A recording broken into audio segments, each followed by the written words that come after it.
Hello student, আজ আমি তোমাদের সামনে রবীন্দ্রনাথ ঠাকুরের মুক্তধারা নাটক থেকে আরও একটি নোট নিয়ে উপস্থিত হয়েছি।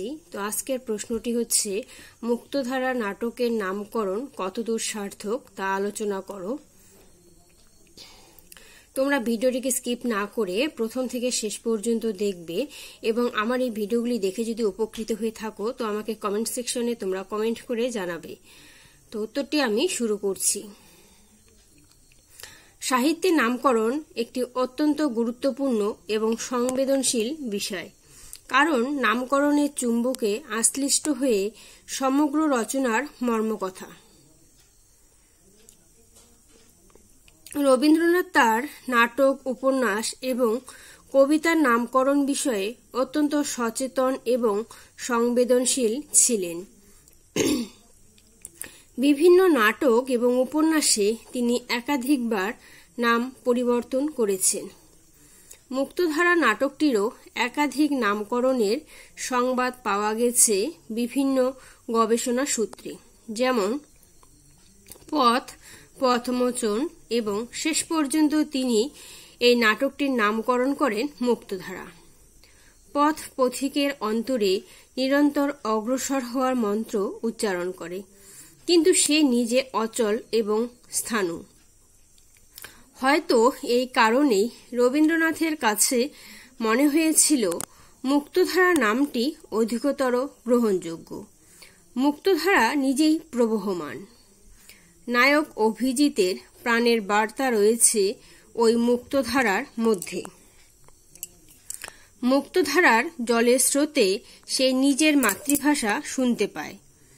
তাকে শৈশবে কুড়িয়ে পাওয়া গিয়েছিল সেই মুক্তধারা ঝর্ণার পাশে। মুক্তধারার বন্ধন মুক্তির মধ্য দিয়ে নাটকটি সমাপ্ত হয়েছে। একই সঙ্গে শিবতরাইয়ের সমস্ত মানুষের প্রাণের সচলতা এসেছে এবং যন্ত্ররাজ বিভূতির অহংকার বিচূর্ণ হয়েছে মুক্তধারার বুকের উপরে নির্মিত বাঁটটি ভেঙে যাবার ফলে। সুতরাং পথের পথিকের চাইতে মুক্তধারার পথিকটি এক্ষেত্রে অর্থাৎ নামকরণের ক্ষেত্রে অনেক বেশি গুরুত্বপূর্ণ।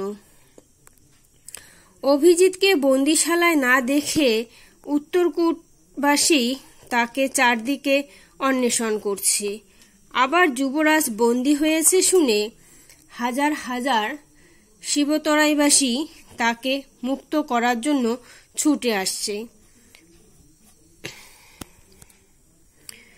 অমাবস্যার অন্ধকার রাত্রি, পথে অবিশ্রাম লোকের আনাগোনা।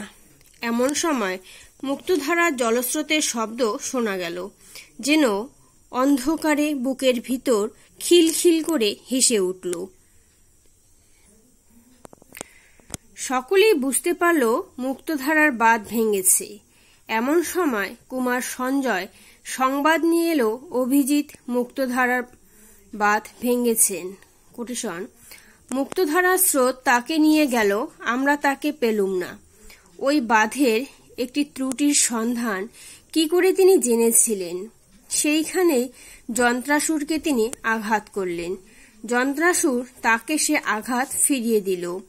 তখন মুক্তধারা তার সে আহত দেহকে মায়ের মতো কোলে তুলে নিয়ে চলে গেল।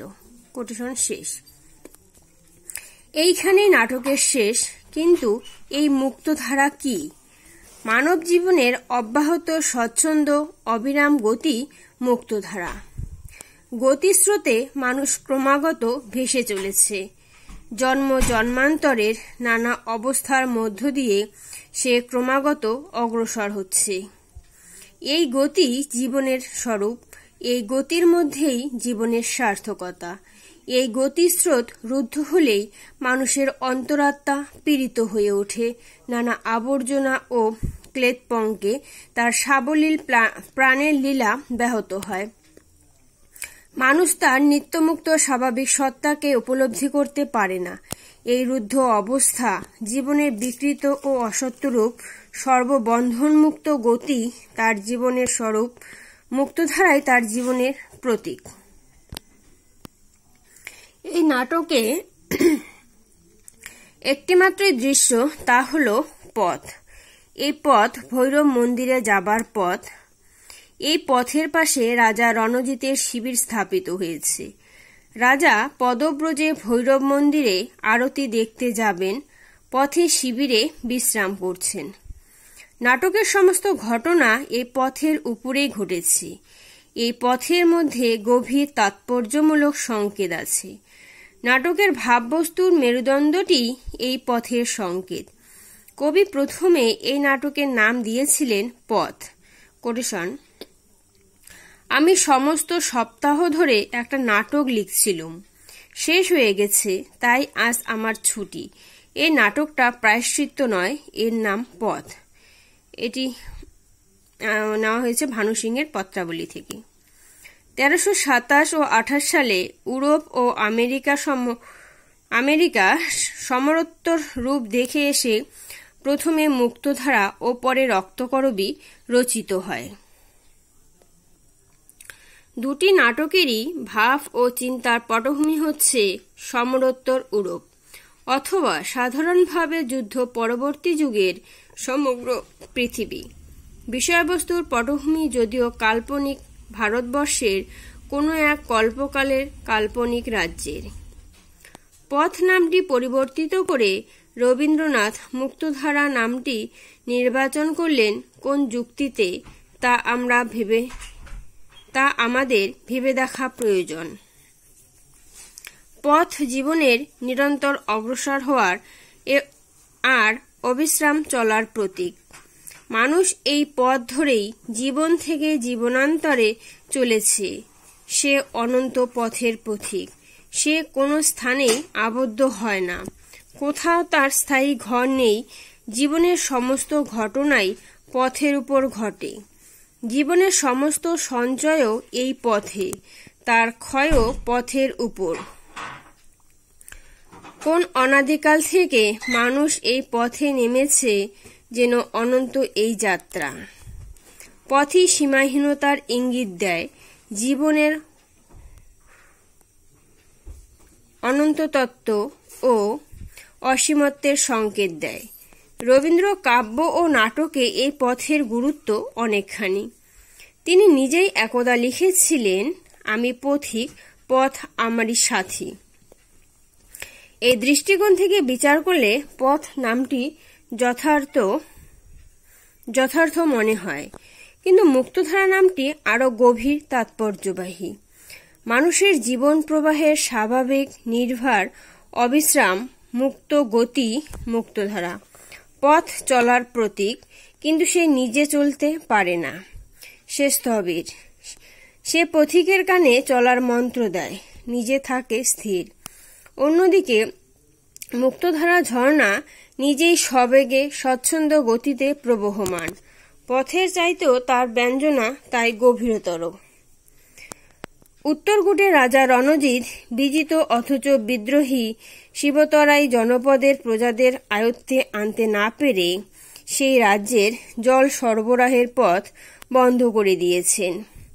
মুক্তধারা ঝর্ণা এতকাল তাদের পিপাসিত কণ্ঠ ও চাষের ক্ষেত সরস করে রেখেছিল, কিন্তু আজ যন্ত্ররাজ বিভূতি বহু বছরের চেষ্টায় এক বিরাটকায় লৌহযন্ত্রের বাঁধ নির্মাণ করে সেই মুক্তধারাকে বেঁধে ফেলেছে। শিবতরাইয়ের পিপাসা ও চাষের জল চিরতরে রুদ্ধ হয়ে গেছে। যুবরাজ অভিজিৎকে মুক্তধারার কাছে ঝর্ণাতলায় কুড়িয়ে পাওয়া গিয়েছিল। সে রাজার পালক পুত্র, সিংহাসনের ভাবী উত্তরাধিকারী। সে সংকীর্ণ জাতীয়তার ঊর্ধ্বে, দেশ কাল জাতির গণ্ডির বাইরে। বিশ্বমানবের সর্বপ্রকার বন্ধন মুক্তি তার ব্রত। এই অভিজিৎই একদিকে মুক্তধারার বাঁধ ভেঙেছে, অন্যদিকে মুক্তধারার স্রোতে সে নিজেই ভেসে গেছে। গতির স্রোতে ভাসমান মানবাত্মা জীবনের প্রবাহে ভেসে গেল। যন্ত্রশক্তির পরাভূত চিত্রই কবি এখানে অঙ্কন করেছেন। উত্তরকূটের রাজ্য শাসনে পাশ্চাত্য জাতির অন্ধ জাতীয়তা ও যন্ত্র গর্বোদ্ধত শাসন এবং ন্যায় ও সত্যবিচ্যুত রাষ্ট্রনীতির রূপটি ফুটে উঠেছে।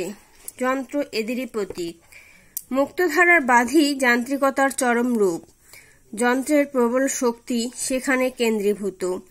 এই বাঁধ ভাঙা সহজসাধ্য নয়, তাই অভিজিৎ প্রাণের বিনিময়েও তা ভাঙতে প্রস্তুত। কবি মুক্তধারার ঝর্ণাতলায় অভিজিতের জন্মস্থান নির্দেশ করেছেন। তার জন্মরহস্য তাকে জানানো হয়নি। এই জন্মরহস্যের মধ্যে কবির সংকেত এই বলে মনে হয় যে অন্তরাত্মার নিরন্তর গতিশীল স্বরূপের জ্ঞান ও তার বন্ধনের অনুভূতি অভিজিতের মধ্যে শত উৎসারিতভাবে এতই প্রবল যে রাজসিংহাসন ও ঐশ্বর্য ত্যাগ করে সে নিজের মুক্ত সত্তা ফিরে পাবার জন্য এবং অপরাপর বদ্ধ আত্মার জন্য প্রাণ বিসর্জন দিতে প্রস্তুত। রাজবংশে জন্মালে এই মুক্তি কামনা হয়তো এমন প্রবল হতো না। তার আত্মঘাতী উন্মাদনার কারণও সম্ভবত ওই জন্ম রহস্যের মধ্যেই লুকায়িত। মোট কথা, তত্ত্বের দিক থেকে মানবাত্মার স্বরূপ নির্দেশের উপরই কবি বেশি জোর দিয়েছেন। কোনো বন্ধন মানবাত্মাকে আবদ্ধ করতে পারে না। মৃত্যুর মধ্য দিয়েই জীবনের মুক্ত স্বরূপকে ফিরে পাওয়া যায়। সম্ভবত এটাই কবির ইঙ্গিত। সে নিজের মুক্তি ও সমগ্র বদ্ধ মানবের মুক্তি কামনা করে। মুক্তধারার উৎসের কাছে কোন ঘরছাড়া মা ওকে জন্ম দিয়ে গেছে, ওকে ধরে রাখবে কে? বিশ্বজিতের এই মন্তব্য অত্যন্ত গুরুত্বপূর্ণ। এই দিক থেকেও মনে হয় পথ অপেক্ষা মুক্তধারা নামটি রবীন্দ্র ভাবনার অধিকতর নিকটবর্তী। সুতরাং স্থির পথ নয়, বহতা ঝর্ণা মুক্তধারাই এই নাটকের পক্ষে অপেক্ষাকৃত উপযুক্ত নামকরণ বলেই মনে করি। স্টুডেন্ট, নোটটি শেষ হলো। তো এই নোটটির আরো একটি প্রশ্ন আমি বলছি, সেই প্রশ্নটি হচ্ছে, মুক্তধারা নাটকটির প্রাথমিক খসড়ায় রবীন্দ্রনাথ নাম রেখেছিলেন পথ, পরে এর নাম পাল্টে করেন মুক্তধারা। কোন নামটি তোমার মতে যুক্তিযুক্ত তা আলোচনা করে দেখাও। যদি এই প্রশ্নটি আসে তাহলে এই উত্তরটি হবে। আবার যদি আসে যে মুক্তধারা নাটকের নামকরণের সার্থকতা বিচার করো, তাহলে ওই একই উত্তর হবে। ঠিক আছে, তো আজ এখানেই রাখছি। সবাই ভালো থেকো, ধন্যবাদ।